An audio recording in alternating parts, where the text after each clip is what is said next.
12라는 숫자는 참 의미가 깊습니다. 성경적으로도 10이라는 숫자는 완전수라고 얘기해요. 우리가 7을 보통 완전수라고도 하지만 12도 완전수라고 해요. 그래서 이스라엘 백성이 지파가 몇 지파죠? 12지파죠. 예수님의 제자가 몇 명이죠? 12이에요. 이렇게 12라는 것은 성경에서도 하나의 또 완성된 형태, 그런 의미를 가지고 있습니다. 또 우리가 일반적으로 생각해 봐도 1년이 몇 달입니까? 12달이잖아요. 동양적으로 볼 때에 한 번 돌아가면 뭐라 그러죠? 띠가 잘 모르시는구나. 아무튼 이 10이라는 숫자는 숫자로 볼 때에 참 의미가 있는데 올해 저희 교회가 12주년이에요.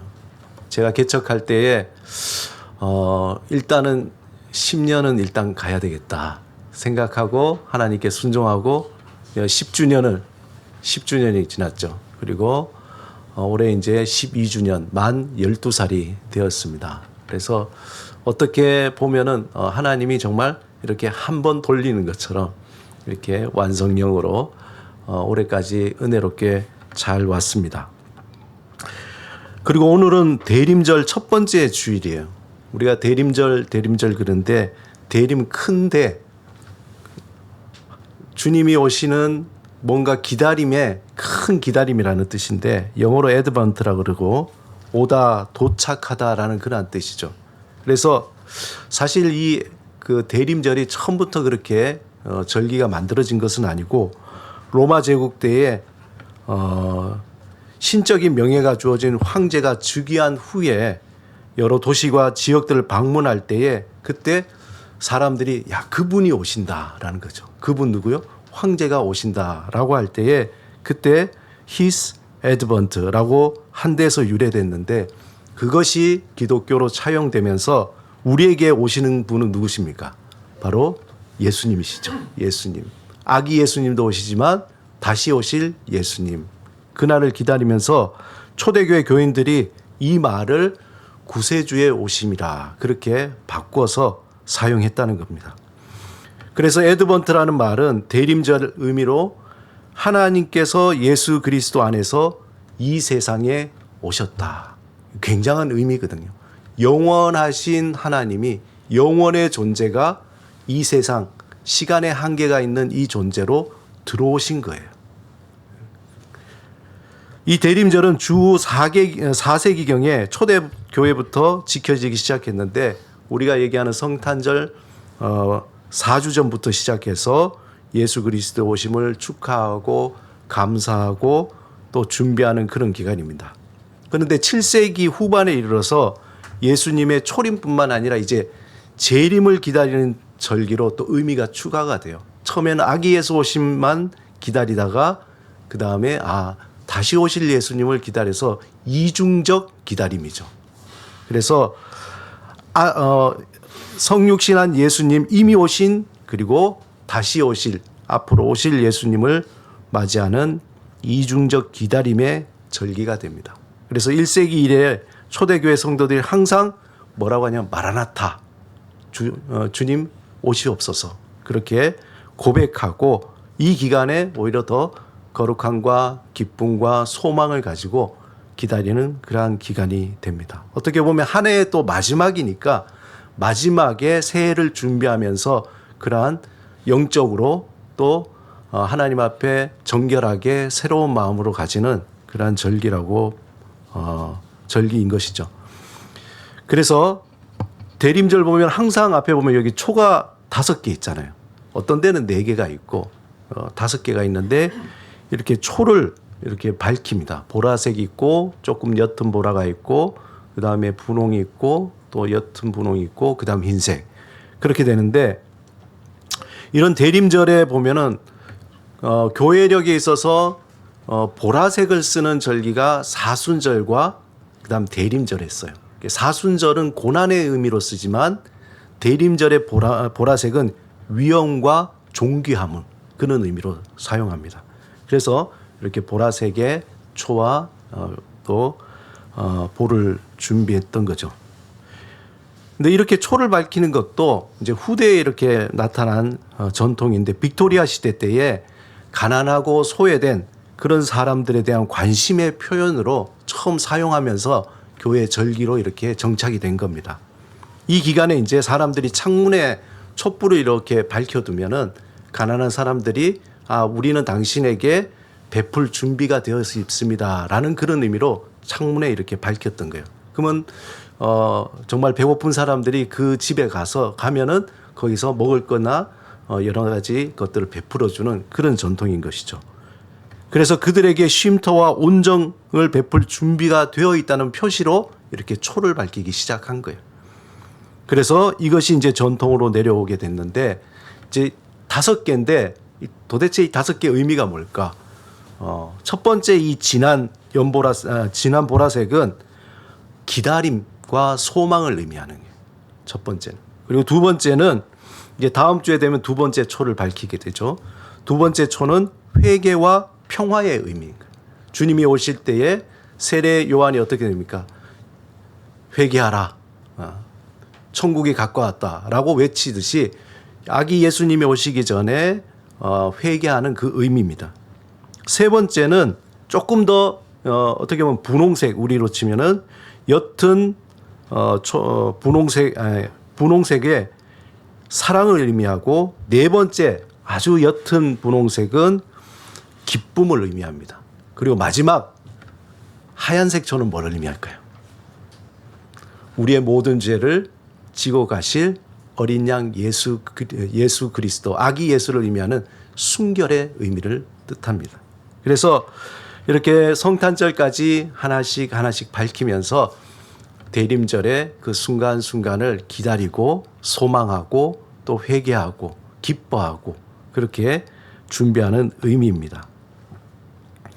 한편 우리가 매년 12월 초가 되면은 우리 창립 기념주일인데, 저희하고 창립 기념주일이 같은 교회가 여러 군데 있겠죠.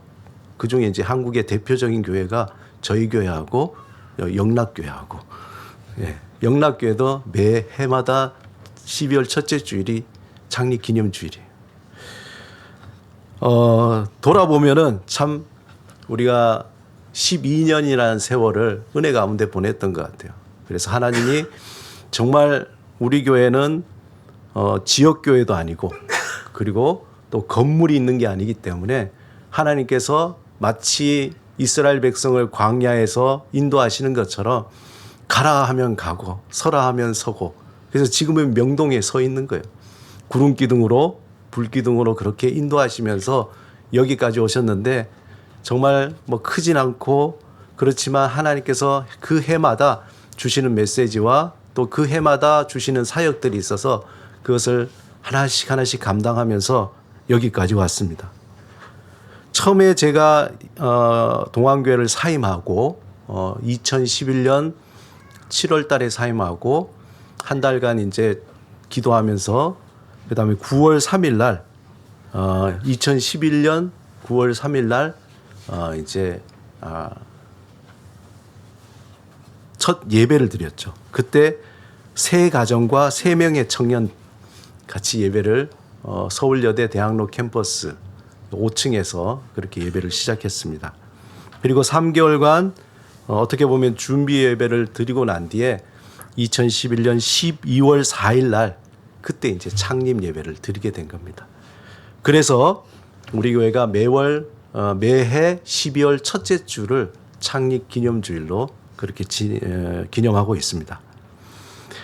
대학로에 이제 레이첼의 티룸에서, 그 서울여대 대학로 캠퍼스에서 예배 드리다가 하나님의 구름기둥이 레이첼의 티룸으로 옮겨졌다가 스페이스 아이로 갔다가 또 총회 본부로 갔다가 그리고 이제 명동 왔는데, 그 다음 어디로 갈까요? 궁금해요. 매우 궁금해요. 아직까지는 하나님의 구름기둥이 여기에 머물러 있습니다. 그동안 문화와 예술의 관점에서 도시 선교라는 그 이름하에 교회를 개척했고, 또 여러 가지 하나님께서 사역을 주셔서 뭐 관련된 교회 사역들, 공연들, 콘서트, 뭐 전시회 참 많이 했습니다. 예. 그렇게 돌아보면은 뭐 길면 긴 기간이고 짧으면 짧은 기간인데 그 사이에 미아 십자가 교회 안에 여러 가지 도시 선교에 대한 많은 이야기들이 그렇게 담겨 있습니다. 그 중에서 뭐 다 얘기하면은 뭐 오늘 밤이 새더라도 얘기를 못 하지만 여기 이제 허다한 증인들이 있으니까 특별히 우리 김태형 목사님 그때 스페이스 아이 오픈하면서 정말 애를 많이 써가지고 그때 공연도 하고 같이 했던 그런 것들 또 우리 한 분 한 분이 다 그런 이야기를 담고 있는데 그 중에서 이제 다른 건 다 이렇게 여러분들이 아시니까 공간 프로젝트에 대해서 제가 이번 주 설교하면서 한번 정리를 해봤어요. 도대체 하나님께서 우리에게 주신 공간 프로젝트를 어떻게 하나님이 하나씩 진행해 왔던가. 사실 이 공간 프로젝트라는 것은 제가 개척할 때 생각도 못 했던 거예요. 서울여대 그 교실에서 강의실에서 쫓겨나가지고 그리고 성균관대학교 앞에 그 티룸을 공간을 얻으면서 거기서 하나님이 저에게 주신 어떻게 보면 선교적 지혜죠. 그것을 통해서 이제 공간 프로젝트인데 첫 번째는 레이첼의 티룸입니다. 지금도 성대 앞을 지나다가 2층에 보면은 아직도 그 벽에 저희 그 간판이 안 뗐더라고요. 페인트만 칠해놓고 그대로 다시 오라고 하는 건지 아직도 그대로 있습니다. 예. 지금은 보니까 저희가 나가고 다른 이제 스튜디오가 들어왔다가 또 지금 비어 있어요. 예. 그래서 레이첼의 티룸을 통해서 도시 선교의 새로운 틈새로 이제 공간이라는 것에 대해서 제가 눈을 뜨게 됐고 이때 도심 속에 소위 말해서 소비적인 공간을 사귐의 공간으로 가정집의 컨셉으로 해서 시작을 했습니다. 그래서 먼저 사귐의 공간으로 레이첼의 티룸에서 손뜨개를 가르치고 그러면서 이제 수강생들의 어떤 내면의 공간들을 만들어내고 이렇게 이제 하나씩 했죠. 그리고 그 공간에서 또 우물가 상담원이 이제 시작이 됐습니다. 그래서 작은 공간 속에 도심 속에 상처받는 사람들을 이렇게 상담하면서 이제 이게 발전돼서 지금은 미목 심리 상담 센터로 발전했고 올해 굉장히 많이 확장이 됐어요. 그래서 여러 교회 청년들 또 우리 기술연구원 직원들 뭐 이렇게 해서 연구원들 등등 많은 도시의 마음이 아픈 분들의 상처를 받은 그런 분들의 마음을 회복하는 그 사역들을 지금 활발하게 지금 하고 있습니다. 두 번째로 공간이 이제 스페이스 아이죠. 예, 참 그립지 않습니까? 스페이스 아이. 저 공간에서 공연도 하고 콘서트도 하고 전시회도 하고 또 연습실로 대여도 하고 뭐 여러 가지 많이 했죠. 예, 거기에서 그 공간에서 배우들과 연출과 또 문화예술가들의 재능이 있지만 디딤돌의 역할로 정말 저렴하게 대여해주고 또 배려해줘서 많은 사람들이 또 사랑을 받고 지금도 가끔씩 전화가 와요. 공간 대여하려고. 그렇게 사랑을 받았던 그런 공간입니다. 그래서 재능과 상상력을 시도하고 표현하도록 도와주고 배려하고 지지하는 그런 사귐의 공간으로 만들었었습니다. 또한 거기서 이제 우리 극단 미목, 미목도 시작이 돼서 공연을 통해서 하나님의 용서와 화해와 사랑을 관객들에게 이렇게 전달하는 그래서 그 안에서 새로운 어떤 가족애라든지 또 이웃에 발견하는 그런 공간을 마련했습니다.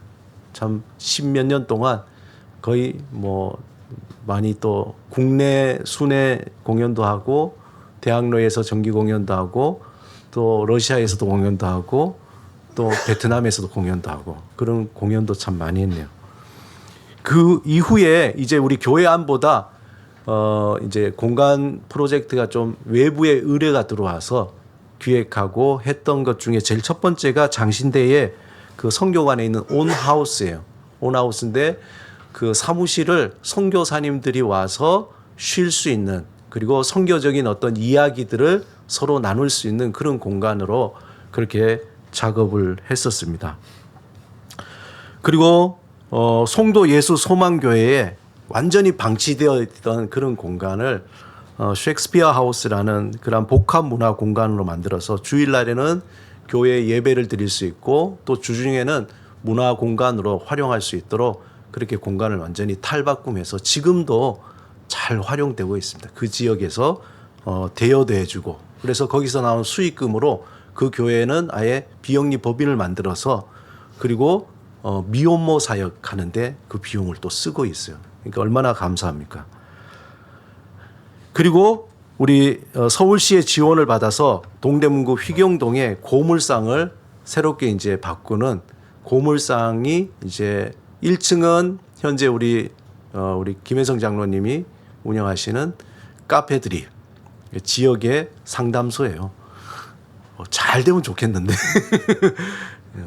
앞으로 잘 되리라고 믿고 1층은 그렇고 2층은 그 취향 모임할 수 있는 그 영화관 작은 영화관 풋잠인데 뭐 영화관이라기보다도 모임의 장소인데 최근에 이제 거기 그 운영하는 박성환 대표 뭐 제가 동안교회 있을 때 청년이고 제자인데 박성환 대표가 고전에 한번 넘겨주시겠습니까? 다시 예 거기에서 아니요 그다음 예 거기에서 이제 풋잠에서 이루어지는 영화 모임, 책 모임, 그 다음에 뭐 여러 가지 그런 모임들이 활발하게 이루어져요. 한 4개의 모임이 이루어지는데 그 4개의 모임이 너무나 잘 돼가지고 그 모임을 이제 다른 운영위원한테 그렇게 맡겨놓고 그리고 본인은 이제 또 양평에서 청소년들을 위한 독서 모임 또 그 청소년들 부모를 위한 그러한 독서 모임을 또 진행을 하고 있습니다.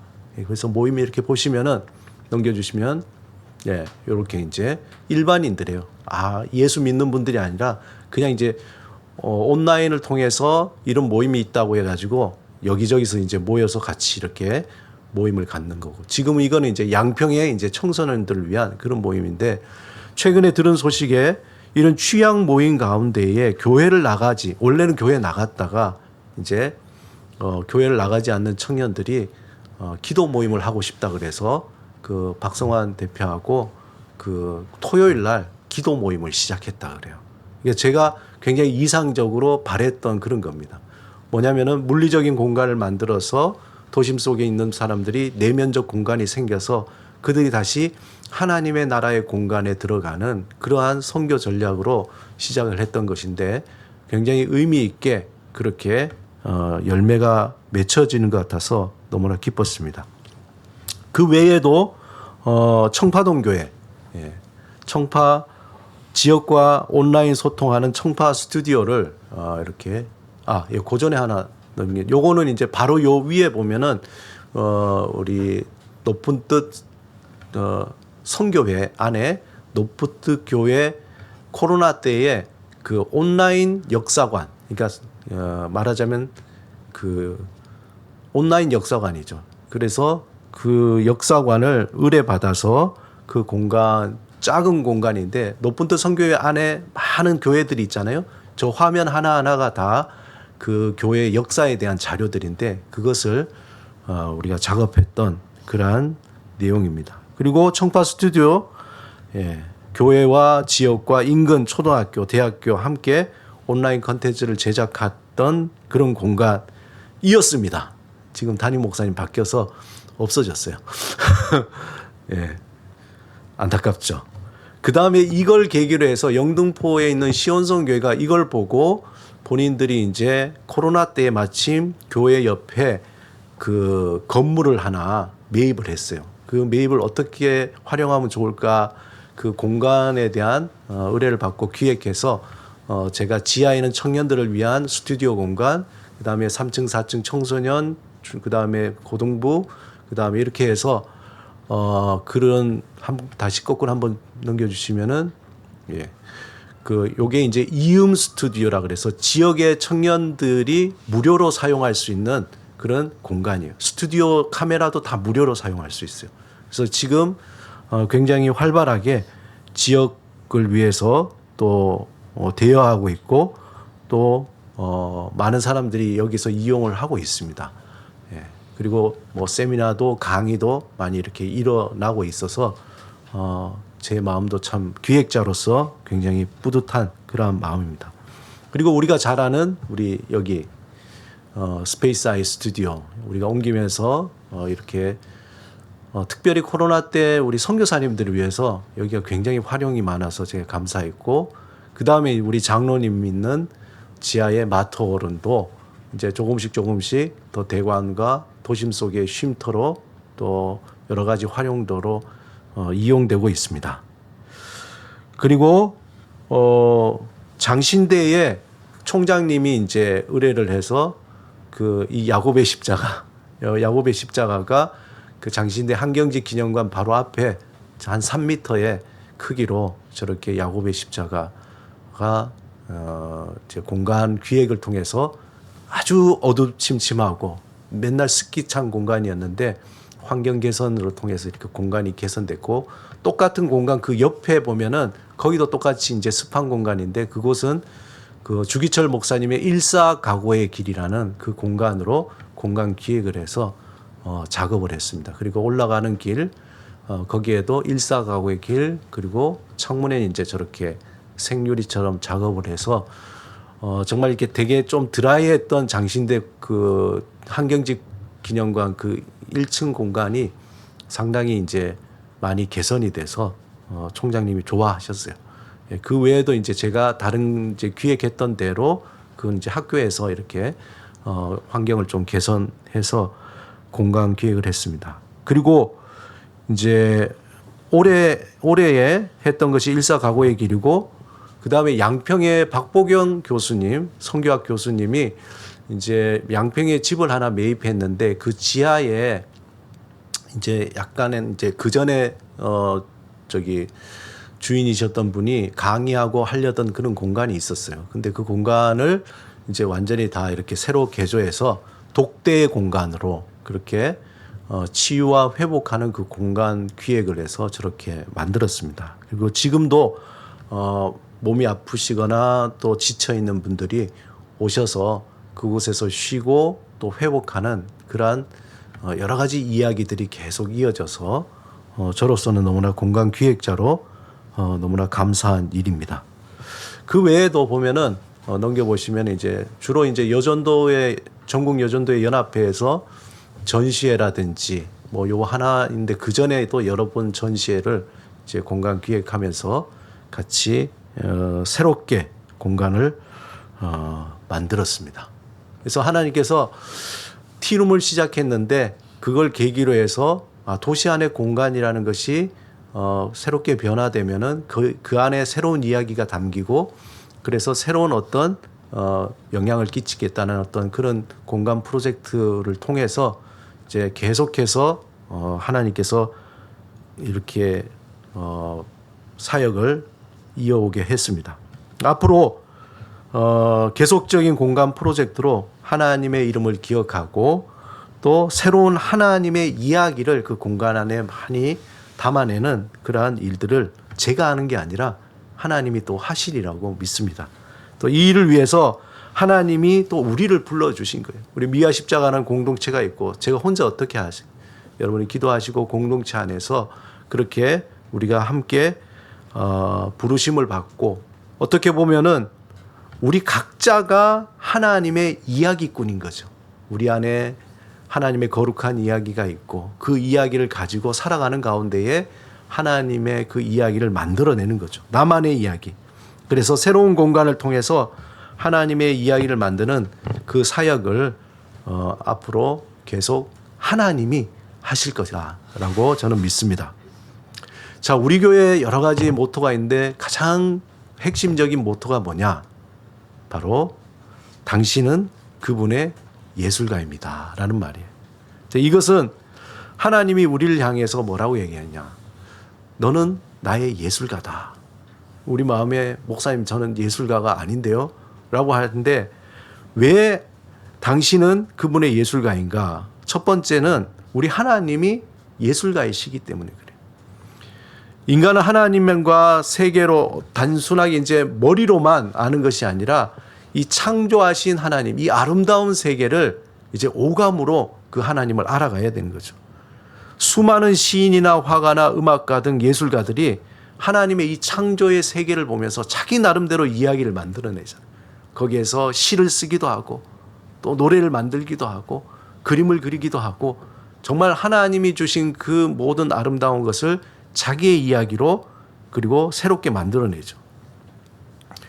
그래서 하나님이 예술가이기 때문에 그 예술가이신 하나님을 우리가 알아가면 알아갈수록 우리가 단순하게 하나님을 그냥 지식적으로 아는 것이 아니라 우리의 오감을 통해서 하나님을 알게 되고 그 알게 된 하나님을 나의 이야기로 우리는 풀어내게 되는 거죠. 두 번째, 우리가 하나님의 형상을 닮았기 때문에 그러한 예술가이신 하나님의 영적인 DNA가 우리가 있기 때문에 우리는 예술가라는 거예요. 하나님은 인간을 창조하실 때에 다른 피조물하고 다르게 하나님의 형상대로 창조했다는 거예요. 그게 이런 모양이 아니라 하나님의 창조의 DNA를 우리에게 주셨다는 거예요. 인간은 끊임없이 뭘 만들어내잖아요. 자꾸 뭘 만들어내고 그렇게 창조하는 것은 하나님의 성품이죠. 하나님의 이미지, 하나님의 인격을 닮아서 그렇다는 거예요. 그 중에서 인간은 하나님의 창조의 능력을 가졌기 때문에 새로운 것을 만들고 또 새로운 것을 창조해내는 그러한 삶을 사는 것이죠. 그래서 하나님이 우리를 향해서 너는 나의 예술가다 라고 이야기하는 겁니다. 더 중요한 것은 세 번째, 우리를 향해서 하나님이 너는 나의 예술가다, 우리는 하나님의 그분의 예술가다라고 하는 것은 우리 삶 자체가 예술이기 때문에 그래요. 우리 삶 자체가. 하나님이 우리를 이 땅에 보내실 때에 그냥 매일매일 하루하루 그냥 그저 그렇게 살아가도록 이 땅에 보내신 건 아니라는 거예요. 매일 반복된 삶 속에서 후회하고 절망하고 낙심 속에 살아가거나 아니면은 이 세상에 그냥 얄팍한 어떤 재미, 기쁨 이것을 쫓아가면서 인생을 그냥 그렇게 살도록 이 땅에 보내신 것이 아니라는 거예요. 하나님은 우리를 이 땅에 보내실 때는 그런 졸작을 만들려는 게 아니라 하나님이 우리를 통해서 뭔가 명작을 만들고 싶어 하시는 거예요. 명작을.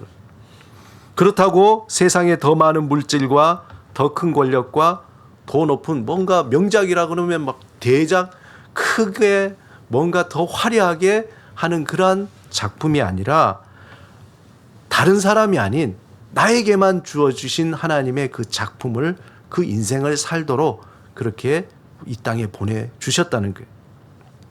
하나님은 우리의 인생이 나만이 만들 수 있는 그 인생 작품을 남이 아니라 나만이 만들었어요. 나중에 우리가 하나님 나라에 갔을 때에 주님 제가 인생을 살다가 왔습니다. 그래 너의 인생 작품을 보자. 예, 저의 작품은 이겁니다. 이 네게 아닌데?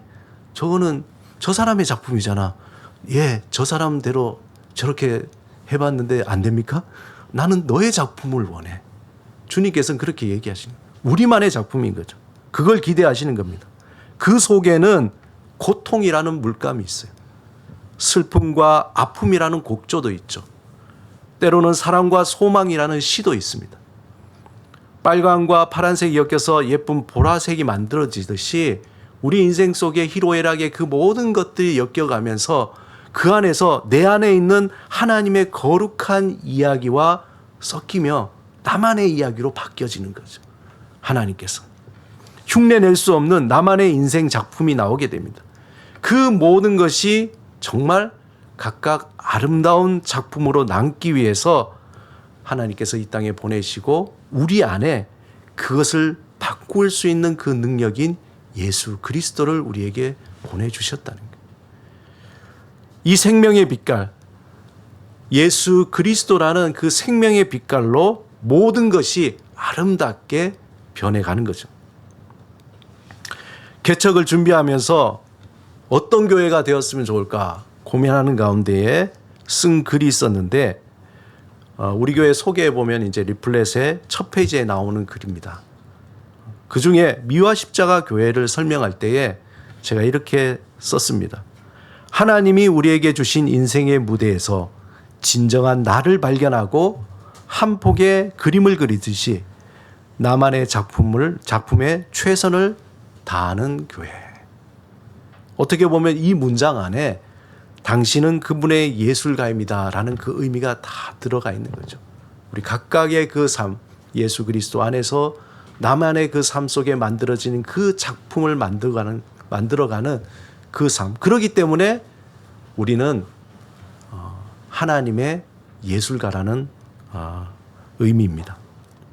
2020년 대학로에서 명동으로 교회를 옮긴 후에 코비드 팬데믹을 지나면서 하나님의 이름을 망각하는 시대에 하나님의 이름을 기억하는 이제 방주 프로젝트라는 것을 시작을 했습니다.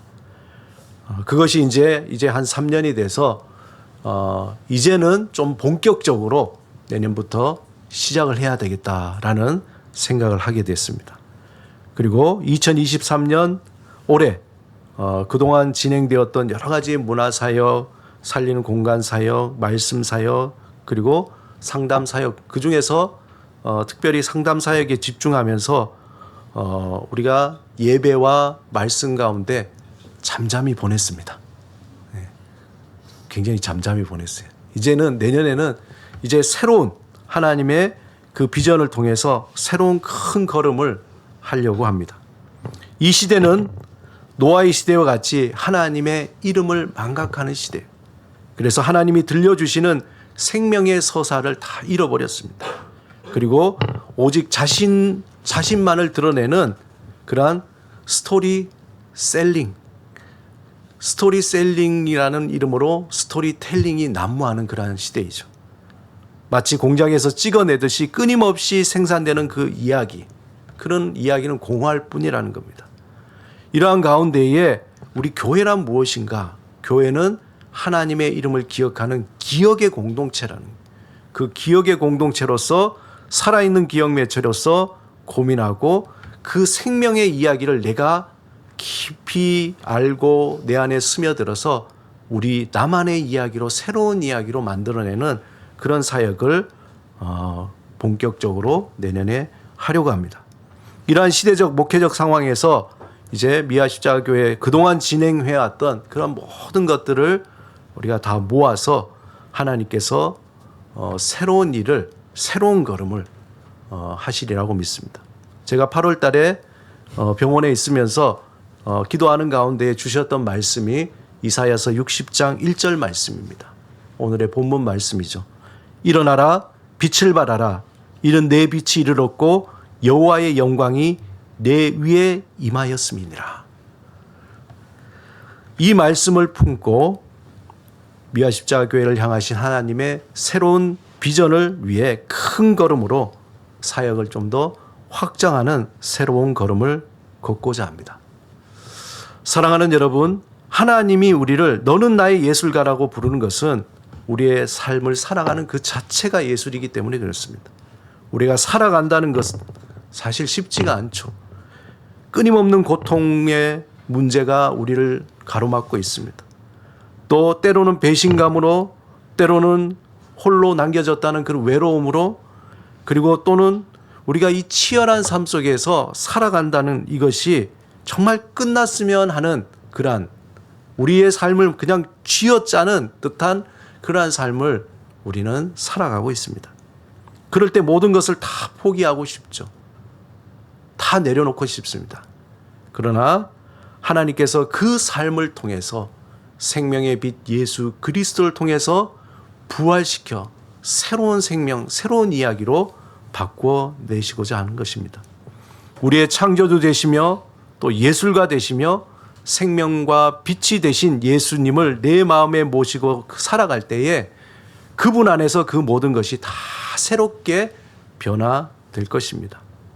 일어나라, 빛을 발하라 말씀하시는 하나님 부르심에 주님, 제가 여기 있습니다. 나를 통해서 주의 아름다운 이야기, 그 거룩한 이야기를 새롭게 써주시옵소서. 우리가 고백할 때 하나님은 나를 사용하실 것입니다. 또한 우리 교회를 사용하실 것입니다. 이제 새로운 비전을 위한 큰 걸음을 걷게 하실 하나님을 기대하고 있습니다. 우리의 힘이 아닌 오직 성령의 능력으로 이끌어 가실 겁니다. 하나님의 이름을 망각하는 시대에 하나님의 이름을 기억하고 전하는 하나님의 예술가, 하나님의 이야기꾼으로 새롭게 변화되고 사역하고 또 성장하는 우리 교회 또 여러분이 되시기를 주님의 이름으로 축원합니다. 함께 기도드리겠습니다. 오늘 나눈 말씀을 생각하며 하나님 제안해 주신 하나님의 거룩한 그 이야기를 통해서 하나님께서 만드실 새로운 이야기로 우리 삶 속에 또 살아가는 삶의 자리에서 주님께서 쓰시고 또한 다른 사람에게 전하게 하여 주옵소서. 나를 사용하시고 우리의 가정을 사용하여 주시고 우리 교회를 사용하여 주옵소서. 그래서 하나님의 영광의 빛이 드러나고 선한 영향력이 전해지고 또한 많은 죽어가는 사람을 살리는 그 생명의 이야기를 이어가게 하옵소서. 우리 잠시 침묵으로 기도드리겠습니다.